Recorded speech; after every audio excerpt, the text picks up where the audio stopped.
Once known as the bridge that couldn't be built, the Golden Gate Bridge here in San Francisco is one of the 7 wonders of the modern world. Completed back in 1937 after a 4-year battle with wind and fog, it's known around the world as the tallest and longest suspension bridge.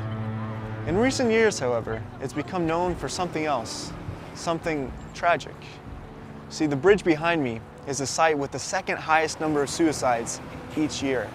More than 1,700 individuals have come to this place to escape the pain and hardships of life by taking their own. In today's episode, we'll be talking about something that could help comfort those going through the hardships of life. We'll hear from someone who had a hard time finding peace in life. We'll discover new delicious recipes that will help boost our mood, and we'll learn about time-tested wisdom. All this and more on today's episode of New Start Now.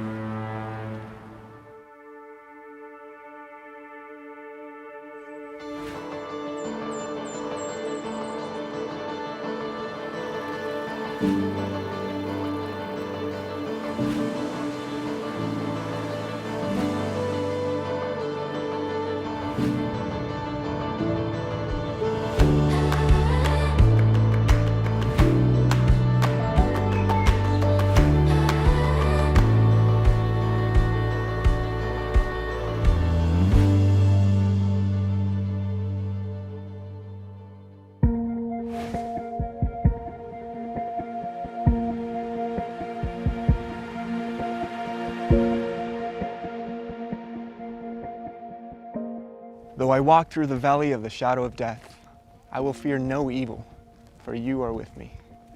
Passages of trust, such as this one, give me the peace and the strength to move through the many obstacles that life often brings. I'm your host, Jonathan Hunter, and today we're talking about trust, one of the 8 components of a New Start lifestyle, and the final T in New Start. Our next guest found the happiness they were looking for by learning to trust and who to trust in.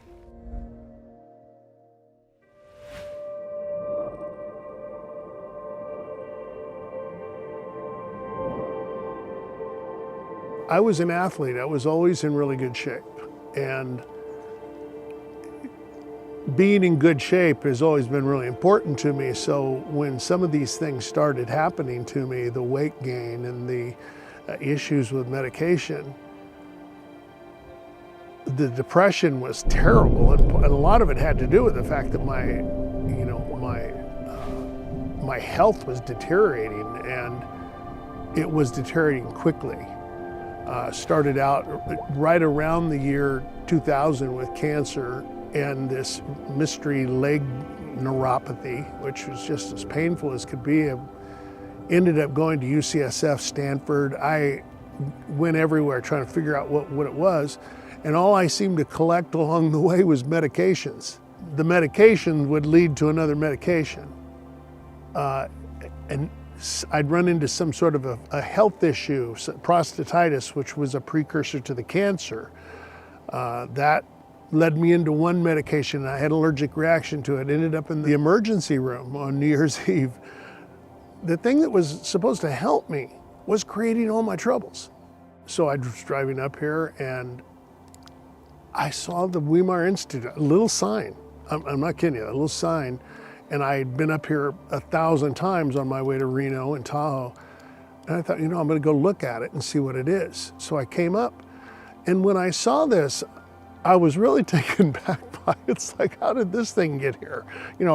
Especially how did I not know about it? So I remember taking one of the flyers down at the bottom of the hill, where that office is at. And then I decided just to walk up and look around, and I went to the store and the lodge, and I thought, my goodness, this place this is insane. And then I started seeing a few kids, and everybody was very pleasant and very polite, and I still didn't really know where I was. I actually walked inside the lodge and asked somebody in there what it was about, and they were kind enough to take me through it. And it went home, and it was maybe a week or 2 later, I decided to call, and one thing kind of led to another, and they started telling me about it. When I first got here, there were 2 medications that I was on, fentanyl and Vicodin. And the first day when the doctors, when they come in and interview you on your first day, I still remember Dr. Lukens, he's looking down at my chart and he says, what we're gonna do is we're gonna have you stop taking them, and instead of doing the 3-day fast, we'll have you skip the 3-day fast while we wean you off of these. He's got to be crazy. How could I possibly do that? It'd been over 12 years, both of them. There was no exit strategy ever given by a doctor. People that are under the weight of being in bondage to medication, it's awful. It's an everyday, all you're doing is surviving.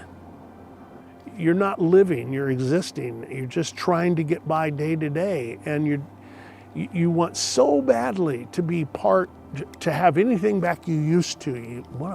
I used to feel this way and I don't anymore. I'm miserable, and you're miserable every day. And then you're around people and they're miserable because you're miserable. And now you don't want to be around people because you don't want to make them miserable. And next thing you know is you're not enjoying anything about life whatsoever. NEWSTART gave me that hope back that I could do this naturally, and I did. 3 weeks later, I wasn't taking either one of them. Every person I'll ever talk to about this place at all, I want them to understand this is a spiritual issue. It is not a health issue. It's not about eating. It's not about medication. It's not about addiction. It's a spiritual issue. And if you get the spiritual side of this and you understand that God wants you happy, that He wants you to get your weight under control. He wants you off those medications. Well, if I'm off the medications, what am I going to do? Well, maybe it's time to find out. Maybe it's time to find out what God has for you. Give it a shot. What do you got to lose? I was pretty miserable the way I was. What did I have to lose? Nothing. And that's really another reason of coming up, is I had nothing to lose. I was at the end.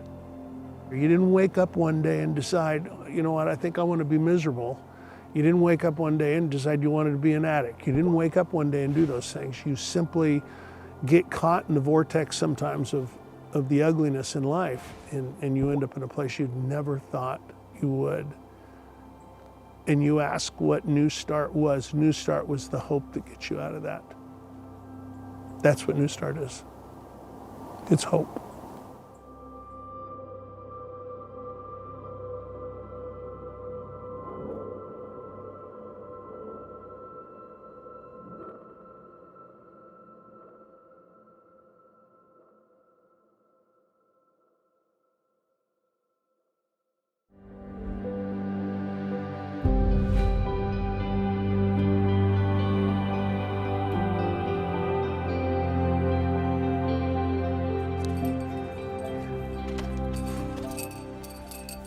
Up here on the rocks, trust is everything.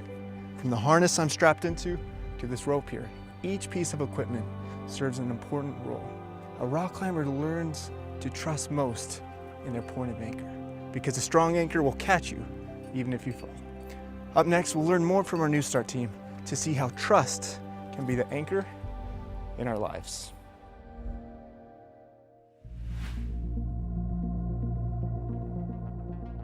Oh, you want me to do this thing? Yeah, go for it. You're serious? Yeah.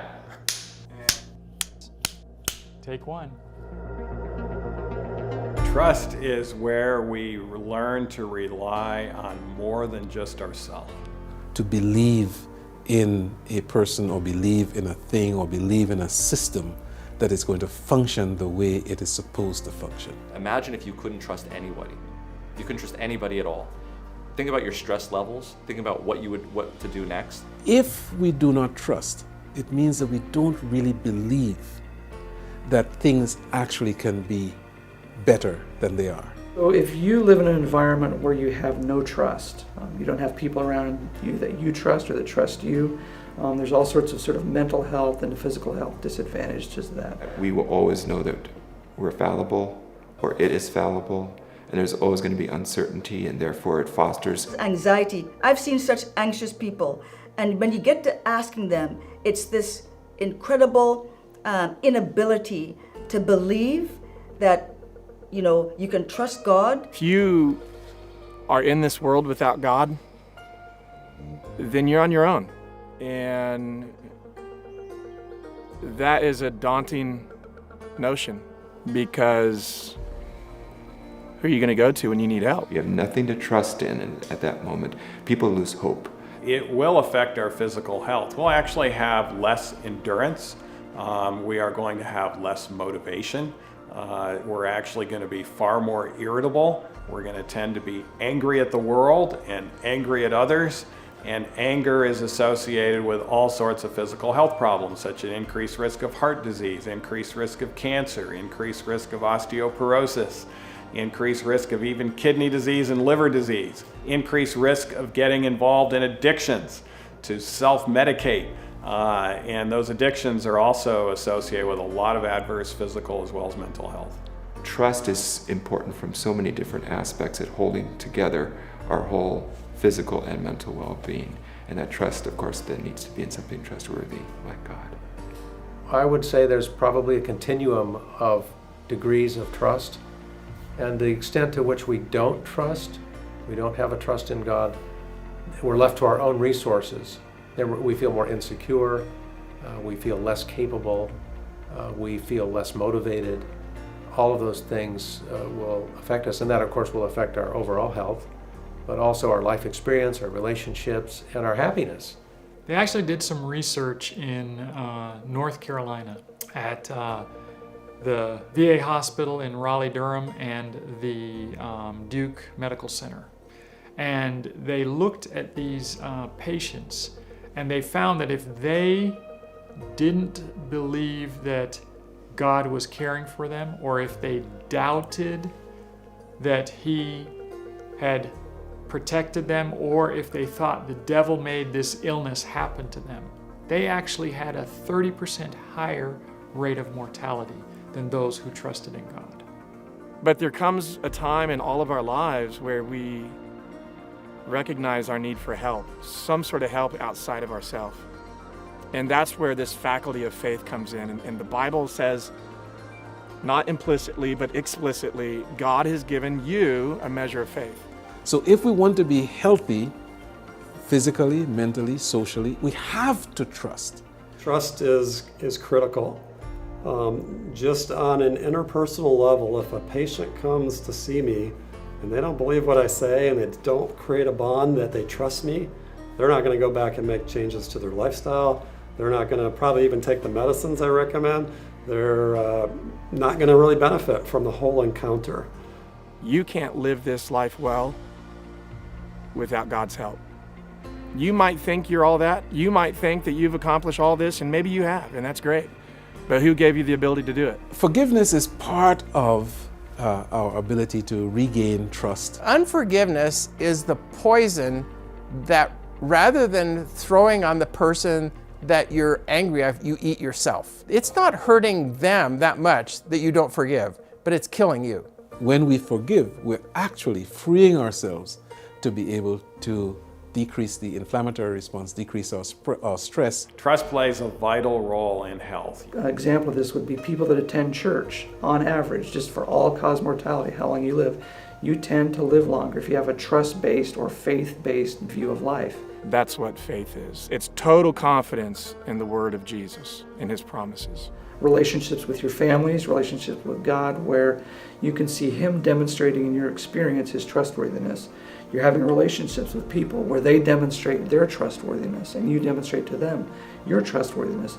Those are the kind of things that build up our confidence in each other, our confidence in God, and promote the well-being that we want to have and God wants us to have.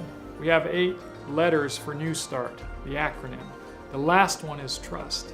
And they say that you can get a certain degree of health by just following the first 7. But if you leave out that last T, the trust, you're never going to get complete and lasting health.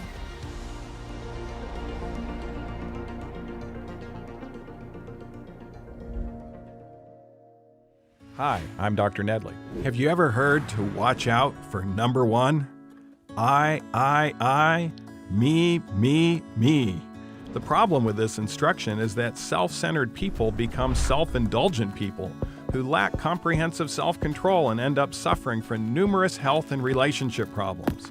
In contrast, when we put God first and are willing to sacrifice self for the good of others and God, we find the secret to comprehensive self-control that leads to the psychological good life. How do we put God first? By reading His Word, the Bible, looking for and claiming promises in that best-selling book in prayer every day, and by asking God if we are in compliance with the instructions He has given. By committing yourself to follow those instructions through prayer, you will find that God is trustworthy, and you will learn to rely on Him as your dearest friend. By trusting completely in the one who is completely trustworthy, you will find the peace that passes all understanding. The side benefit is great too: a healthier, happier, and longer life.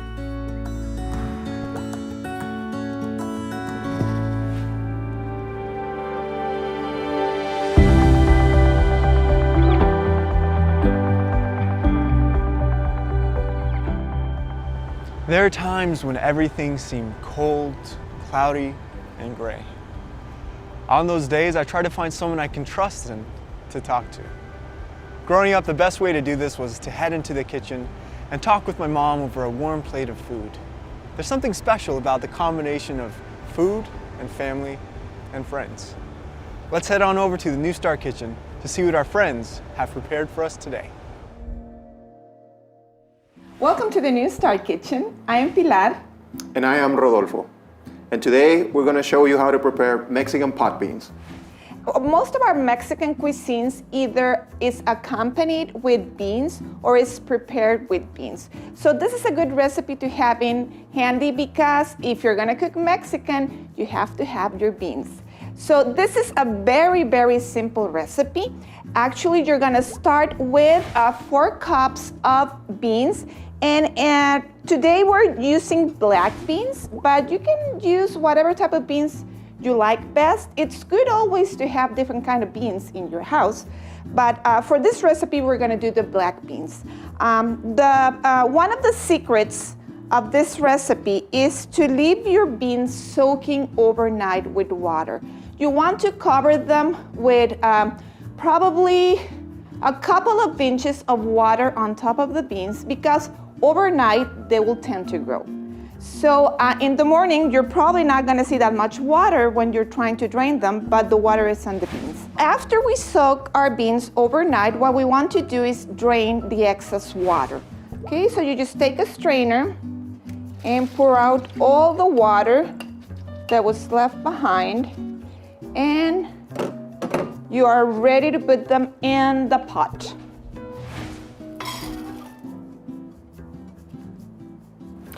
Now to cook them, we're going to use a whole head of garlic and about half of a medium onion. We're using red onions today. And don't worry about, if the onion has a lot of loose skin, because at the end, whenever you finish cooking it, you can actually take that loose skin out of the pot. You don't want to serve your onions with the skin floating around, but it's good to have the complete onion in it because it's the one that's going to give it the taste. And actually, this is basically the secret to have that good taste in your Mexican pot beans. And this is gonna cook for about an hour and a half. So if you're that kind of person that don't have that much time to cook, what I recommend is that you do this in the evenings, maybe after you return from work. Or what I usually do, I cook all of my beans on Sunday. So I let them soak the night before, and then Sunday is kind of like my cooking day. And what I do is I cook all the beans that I'm going to be using during the week, and not necessarily only beans. You can do chickpeas, garbanzos, lentils, whatever you're planning for your week. And then you can freeze them in little Ziploc bags. So that comes really handy when you're kind of like in a hurry to prepare a dish. You already have your beans cooked. So right now we're gonna cook them for about an hour and a half. And right before the beans are starting to get really soft, we're gonna put our salt in it. So make sure to have your salt available, and whenever you can see with the spoon that your beans are starting to get soft, then you will add the salt and you would let it cook for probably about 10 or 15 minutes more. So after we do that, we're gonna see how the final plate ends up. So after the beans are cooked, we are ready to serve them. And what we're going to do, we're just going to pour them in this bowl. And we actually eat them straight out of the pot. And you can always garnish your beans with some fresh onion, and you can use also a little bit of cilantro. And you're done. These beans can be eaten like this, like Fito said, straight out of the pot, or you can use them in other types of recipes that require beans on them. Beans have a lot of properties, especially the black beans. They're full of iron. They also provide fiber that our body needs, and they have other benefits. It's better to have beans every day. If you can have that, you're going to be very healthy.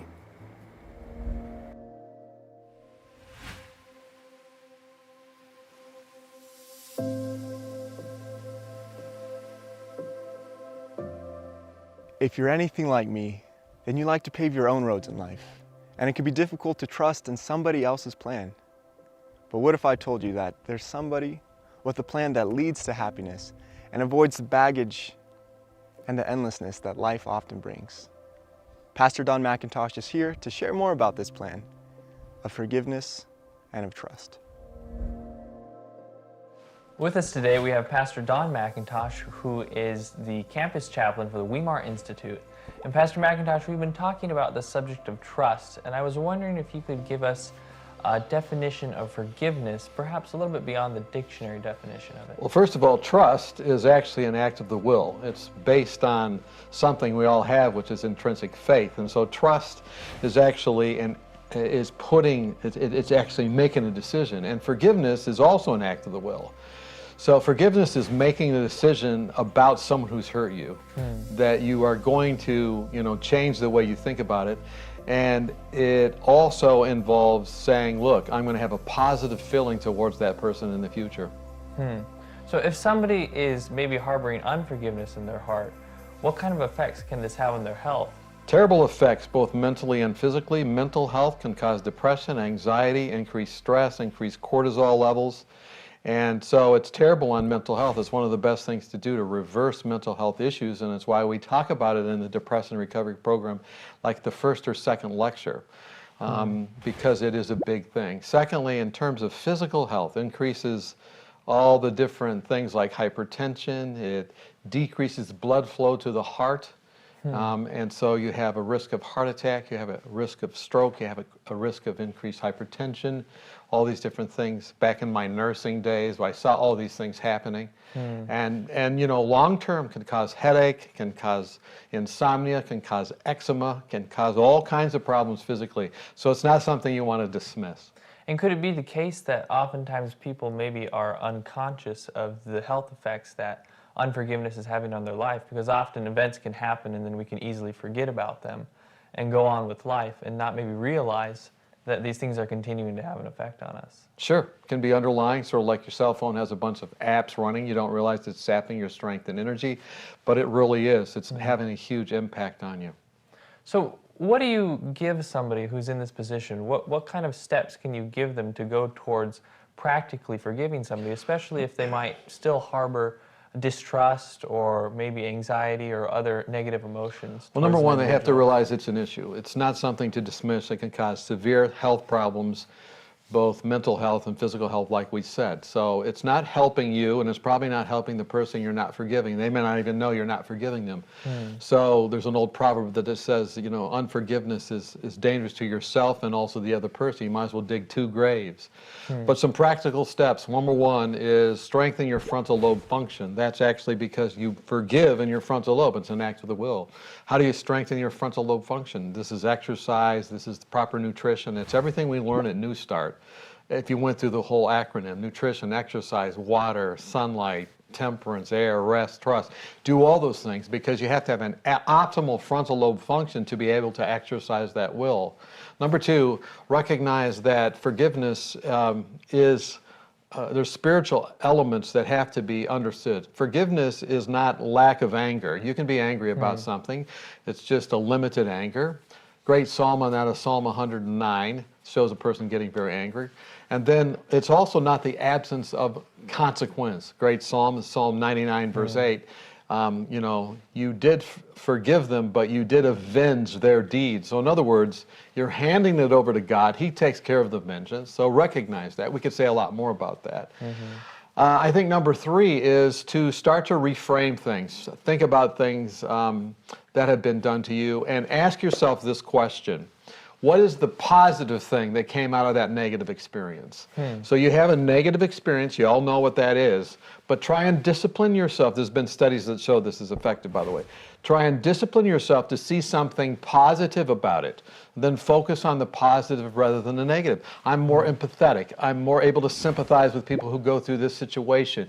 In other words, now you're looking at it with a bigger frame, and you actually can turn that weakness into a strength.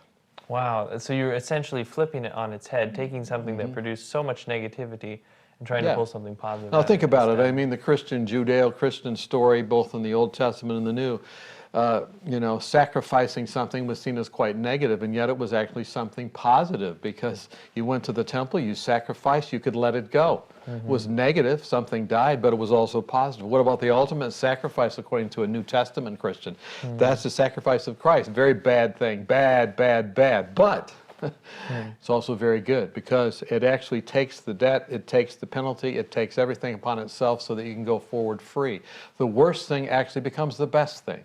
And then I think third, or finally, if you're thinking about forgiveness, is study examples of forgiveness. Look at Jesus, who said, Father, forgive them. They don't know what they're doing. Look at Corrie ten Boom. Look at Joyce Meyer. Look at some of these examples of forgiveness in Christian history. So we've learned about the value of forgiving others, especially when they've done us wrong, but is there value in forgiving ourselves, perhaps for acts that we've done to others that are wrong? This is a big thing, self-forgiveness. We think about it a lot. There are studies that show that one of the best ways to self-forgive is to actually make restitution to the person if possible, or in some way give back. Some person might be dead, so you can't give anything back to them, but try and make restitution. Of course, there's a Bible story like this. His name was Zacchaeus. He was a wee little man, but he realized he did some things wrong, and he repaid fourfold. And studies have shown that there's an act of restitution that helps you self-forgive. But also remember this, ultimately the person that forgives is God, not you. And trust Him. I mean, you're going to have to ultimately trust that He ultimately is the judge. He's the one that took all the pain and problems on Himself, and He's actually the one that provides true forgiveness. And we have to trust Him. You know, though our heart condemns us, He does not, it says in 1 John 3. So He's greater than our heart, and He understands and knows all things. So trusting God, trust. Well, Pastor McIntosh, I really appreciate you coming and sharing that with us today, and I hope that these are things that we can implement into our lives to have more peace and to have health from forgiveness. Sure. Up next, we have Dr. K, who's going to be talking about immunity and our thoughts. Hi there, I'm Dr. Kuninobu. Did you know that our attitudes and emotions can affect our immune function? Research from the University of Wisconsin showed that people who thought about a good experience for 7 minutes before getting a flu shot had significantly higher levels of antibodies 6 months later, compared with those who had focused on a bad experience for those same 7 minutes prior. Proverbs 17:22 says, A merry heart does good like medicine, but a broken spirit dries the bones. Engage in positive thinking today.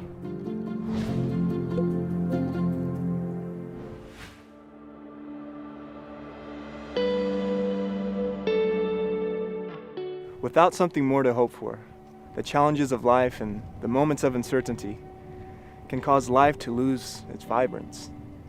Dean Cullinan is here to show us how trust can bring the color back to our lives.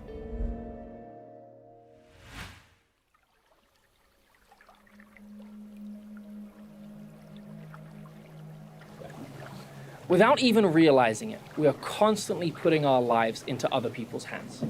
Whether it be trusting that the other drivers on the roads aren't actually drunk, or that the people that laid the foundations in the buildings that we work and live in actually knew what they were doing, or that the pilots that fly the planes we're in know how to put the thing down just as well as they took it up. We are consistently exercising faith, because that's what faith is. Faith is trusting. Trusting that the person that you love most in the world will always be there for you, that you can rely on them. Trusting that they too love you in return.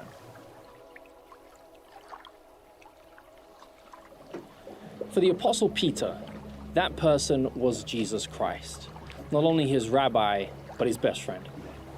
One night, Peter was out at sea with his buddies when they caught a glimpse of what they perceived to be a ghost. But it's as though Peter instinctively knew that it was his Messiah. And so he called out to him, "Master, if it is you, call me to come unto you."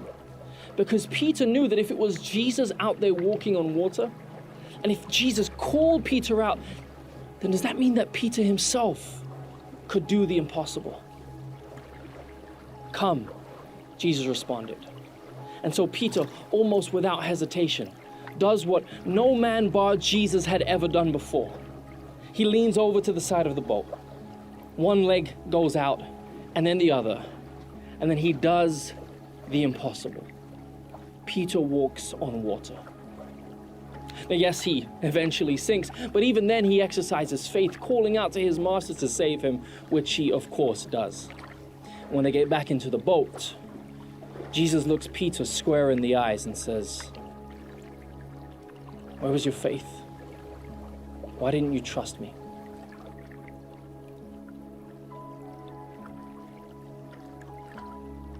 Jesus was teaching Peter and the disciples and us that the only place that was ever truly deserving of our faith, of our trust, the only thing that we can actually rely on was the Word of God.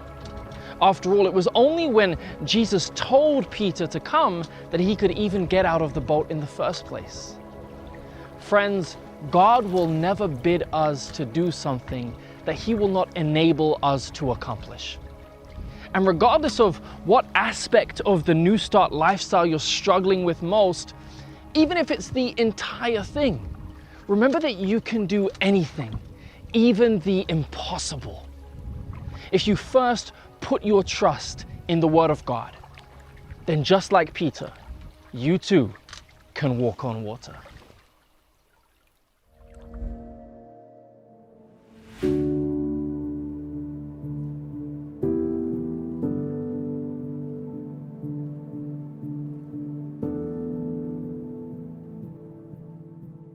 Finding a quiet place, removed from the chaos and pressures of life, such as this church, allows me to gain clarity and confidence when deciding where to place my trust. Many go through life not knowing who or what to trust in and are led to dead ends of despair. Today, we've not only learned how trust is an important aspect of our health, but we've learned who to place our trust in. We hope that you've enjoyed today's program, and we'd like to invite you to become a part of our NEWSTART Online family.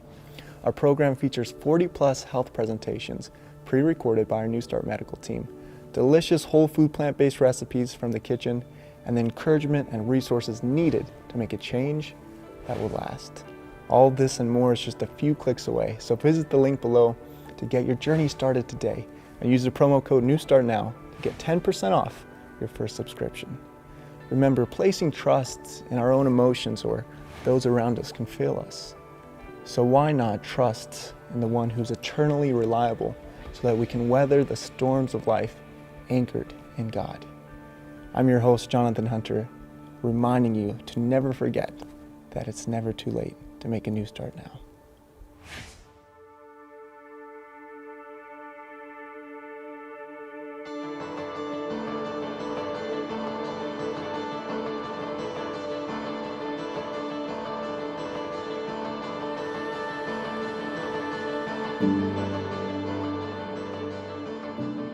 When I visited my doctor a couple of times, they keep telling me that my hemoglobin A1C has been going up, and I get very much concerned about it.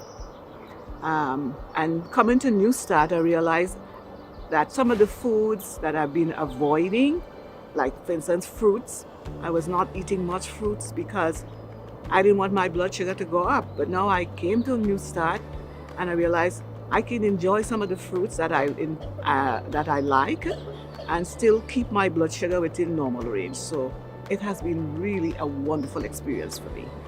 I've been here for 3 weeks, and I've been really fortunate that my cancer went down, my tumor was practically gone. My blood pressure is normal now. It's been high for like 35 years, and now it's way down to a normal level. And I feel like I'm healed.